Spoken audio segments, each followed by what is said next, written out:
kondisi medis yang kita namakan glomerulonephritis akut atau yang kita biasa disebut dengan DNA.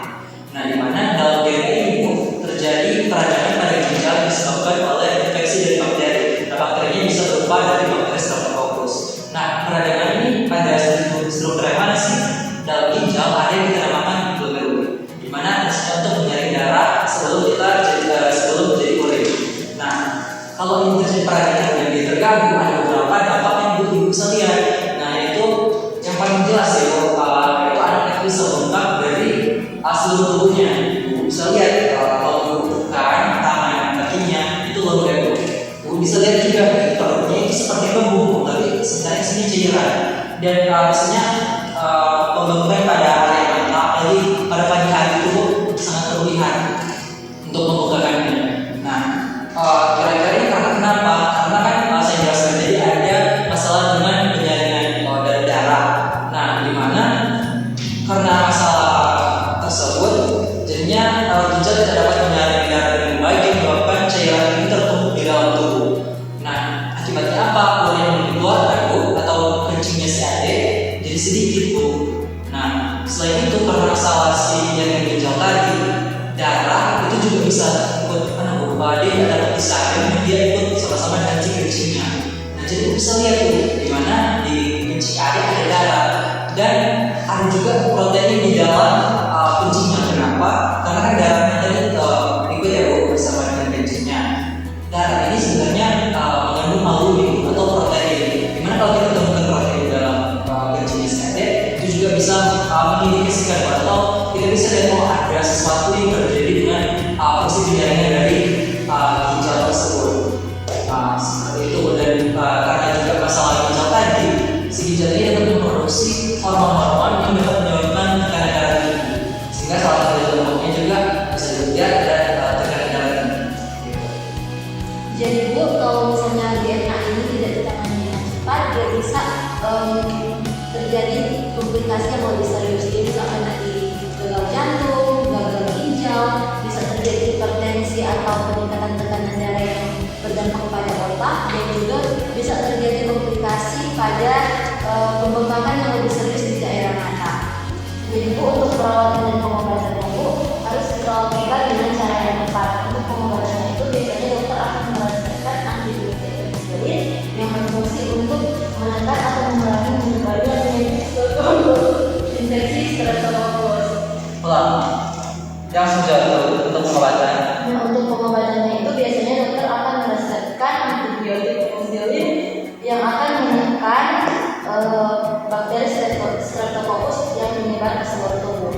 Nah, untuk pemberian penicillin ini dianjurkan 10 hari. Nah, setelah 10 hari itu akan dievaluasi efektivitasnya. Jika tidak efektif, maka akan ditambahkan dosisnya atau akan diganti dengan antibiotik yang serupa. Nah, selain dari antibiotik penicillin, dokter juga akan meresepkan vitamin untuk menjaga imunitas anak ini.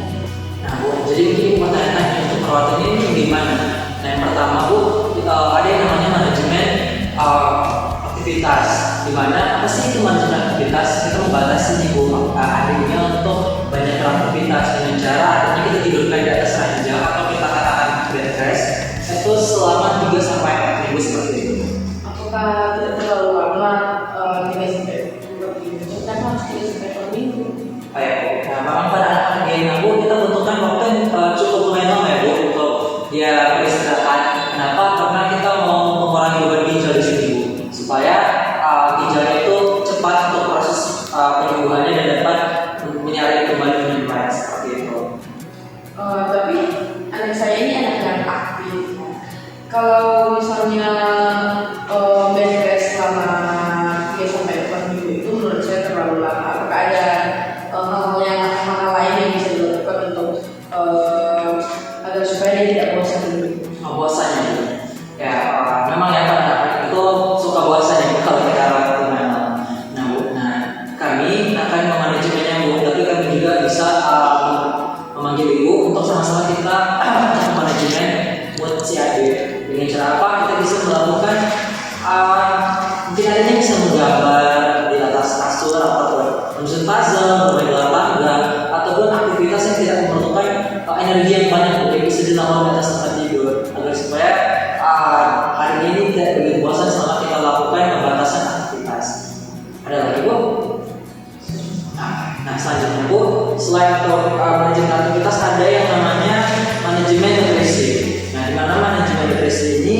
Yang pertama untuk kita lanjutkan diet rendah protein.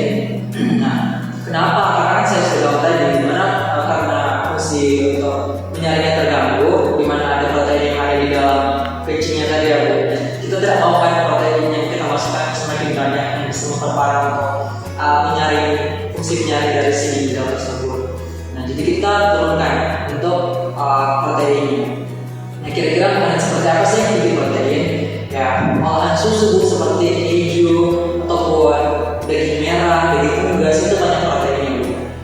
Selain itu juga kita menurunkan untuk kadar natriumnya. Nah, mungkin anak ibu suka makan snack seperti itu Bu. Oh iya, saya suka sekali cemilan. Nah Bu, untuk cemilan yang banyak MSG Bu atau kadar natrium tinggi itu kita kurangi Bu. Karena kenapa? Natrium itu kalau di dalam tubuh dia bisa menyebabkan pembatasan cairan. Nah, dimana kalau pembatasan cairan akibat natrium itu yang semakin banyak dalam tubuh, artinya bisa lebih utang. Nah, jadi kita bertanya makan apa sih yang boleh dimakan? Boleh boleh cari buah-buahan, sayur-sayuran. Aku juga bisa mempertimbangkan kalau mau kasih lemak yang alami Bu, yang sayur seperti itu ataupun alpukat kan bisa Bu. Dan untuk karbohidratnya bisa diambil dari kentang, ubi ataupun nasi seperti itu. Baik Bu, selain dari itu kita juga butuh manajemen cairan dari anak ibu karena terjadi penumpukan cairan darah seperti yang sudah dijelaskan tadi. Karena jika dia akan menumpukan cairan ini tidak kita tangani dengan cepat, maka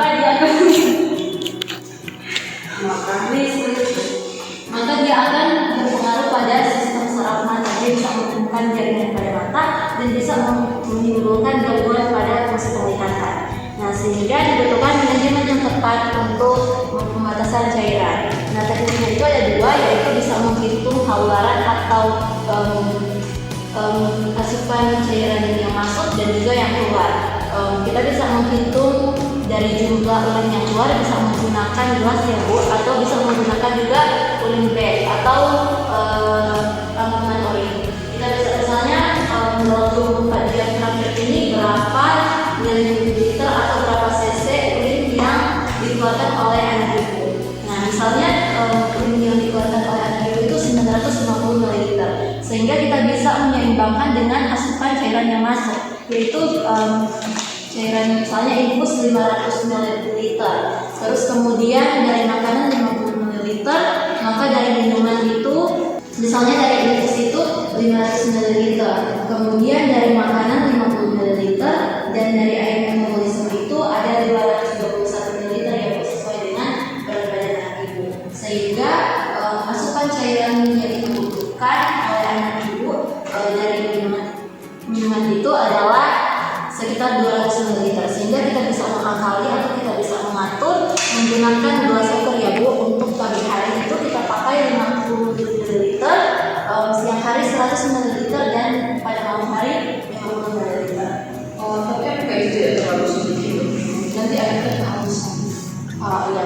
Jadi selain karena anak ibu itu dipasangkan secara intravena infus, jadi asupan cairan yang masuk itu juga bisa melalui infus 500 ml, sehingga tidak akan terjadi dehidrasi karena bisa dikompensasi dari cairan intravena tersebut. Nah, selanjutnya Bu, kalau misalnya ibu mungkin bertanya bagaimana kalau anak ibu haus gitu karena airnya sangat sedikit kan, itu bisa kita akali dengan menggunakan balon es ya Bu. Tapi balon esnya itu yang kecil-kecil saja, sehingga dia bisa meredakan rasa haus apabila misalnya cuacanya sangat panas.